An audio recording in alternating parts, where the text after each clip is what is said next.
en Saint Luc au chapitre 19. Deuxième moment, pourquoi est-il si difficile d'y croire? Pourquoi nous est-il si difficile parfois de croire que Dieu est plus grand que notre cœur? Et puis dans un troisième moment, quelques chemins de réconciliation. Des chemins où l'on accueille le pardon de Dieu plus grand que notre cœur. Ah oui, chemin, nous pensons au sacrement du pardon, mais il est riche de sens, ce sacrement du pardon. Puis il nous donne aussi, pas simplement de le vivre quand nous allons nous confesser, comme nous disons, mais de le vivre là, dans l'ensemble de notre vie. Alors tout d'abord, et on revient avec justement que vous êtes, trinitaire de Béthanie, je lis ce passage. Toujours, vous verrez, je m'en inspire souvent du texte du pape François, le visage de la miséricorde. C'est au numéro 2. On croirait que ce passage, il a été écrit pour vous, trinitaires. Je lis. Nous avons toujours besoin de contempler le mystère de la miséricorde. Miséricorde est le mot qui révèle le mystère de la Sainte Trinité.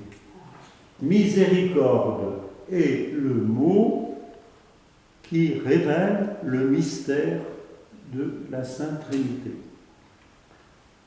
La miséricorde, ajoute le pape, c'est l'acte ultime et suprême par lequel Dieu vient à notre rencontre. La miséricorde, c'est la loi fondamentale qui habite le cœur de chacun lorsqu'il jette un regard sincère sur le frère qu'il rencontre sur le chemin de la vie. La miséricorde, c'est le chemin qui unit Dieu et l'homme pour qu'il ouvre son cœur à l'espérance d'être aimé pour toujours malgré les limites de notre péché. Dieu plus grand que notre cœur, en Saint Luc au chapitre 19, la rencontre de Jésus avec Zachée. C'est du verset 1 jusqu'au verset 10. Entré dans Jéricho, Jésus traversait la ville. Survint un homme appelé Zachée.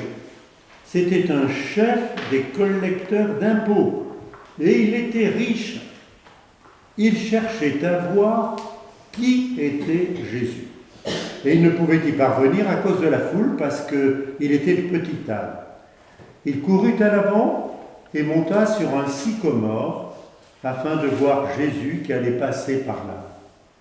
Quand Jésus arriva à cet endroit, levant les yeux, il lui dit « Zachée, descends vite, il me faut aujourd'hui demeurer dans ta maison. » Vite, Zachée descendit et l'accueillit tout joyeux. Voyant cela, tous murmuraient et ils disaient « C'est chez un pécheur qu'il est allé loger. » Mais Zachée, s'avançant, dit au Seigneur « Eh bien, Seigneur, je fais don aux pauvres de la moitié de mes biens.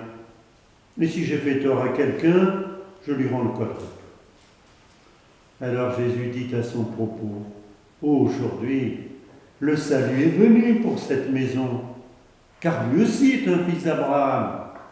En effet, le Fils de l'homme est venu chercher et sauver ceux qui étaient perdus. » Cette rencontre de Jésus avec Zachée, c'est tout d'abord la rencontre de deux désirs. Jésus est venu chercher et sauver ceux qui étaient perdus. Et Zachée désire voir Jésus. Il désire voir Jésus parce qu'il a tellement entendu de choses qui étaient dites sur ce Jésus. Il ne voulait pas simplement voir Jésus, mais qui c'est vraiment ce Jésus? En effet, qu'est-ce qu'on disait? On disait que c'était un prophète. Certains disaient, oh, ce Jésus de Nazareth est un prophète. D'autres disaient qu'il avait des complicités avec le mal, qu'il était possédé. Parce que pour faire ce qu'il faisait, là, délivrer des gens qui étaient, à l'époque, vous savez, il y avait certaines maladies un peu inexplicables, et on disait que les gens étaient possédés. Alors on disait, il faut bien qu'il ait à partir avec le mal, pour pouvoir, comme ça, négocier avec le mal. Certains disaient qu'il était possédé. Puis il n'observait pas le sabbat. Des gens de sa famille disaient « Oh, c'est un excité, il a perdu la tête. » Et on voulait le récupérer, ramener sa famille. Quand même, c'était des questions. Ah, puis ceux qui allaient un peu plus loin. Alors ça nous rappelle la lecture de ce jour. Vous savez, le prophète Élie. Ah, certains disaient, vous savez, c'est Élie qui revient sur terre. Parce que ce prophète Élie, vous savez, emporté au ciel sur un char, où était-il? Quand reviendra-t-il? D'aucuns disaient Élie. D'autres disaient, mais Hérode, il a assassiné Jean-Baptiste. C'est peut-être Jean-Baptiste qui est ressuscité. Hérode d'ailleurs lui-même. On dira, mais ne serait-ce pas ce Jean-Baptiste qui serait ressuscité?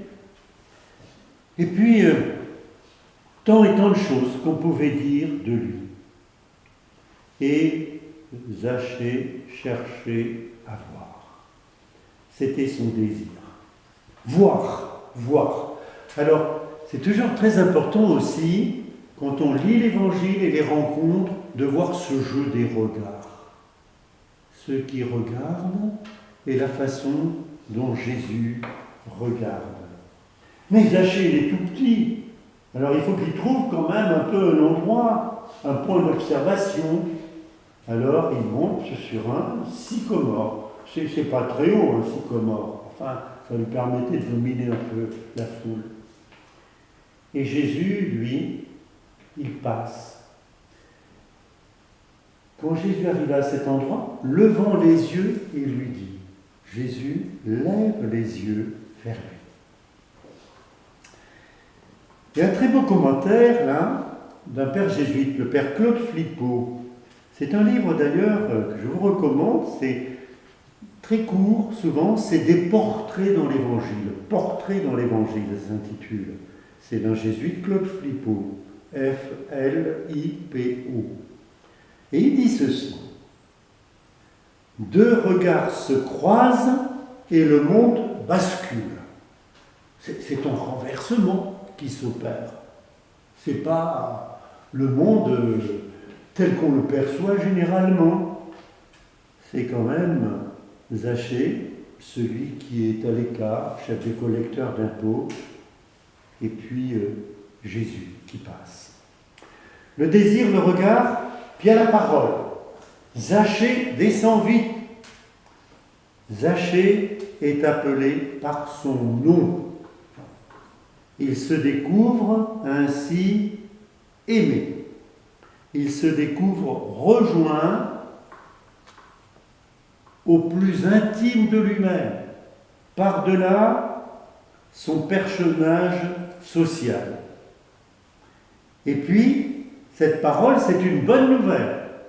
Je veux demeurer aujourd'hui chez toi. Il me faut aujourd'hui demeurer dans ta maison. Il ne s'agit pas simplement de voir en passant, mais de demeurer, demeurer. Et dans ta maison, voilà que Zachée, le méprisable, le méprisé, descend avec Jésus dans sa maison. Alors, regardez ce qui se passe ensuite. Dans cette maison, il y a la conversion. Zachée s'avançant dit au Seigneur, « Eh bien, Seigneur, je fais don aux pauvres de la moitié de mes biens. » Regardez, et en cette année de la miséricorde, on ne cesse de le répéter, c'est la prévenance de l'amour de Dieu.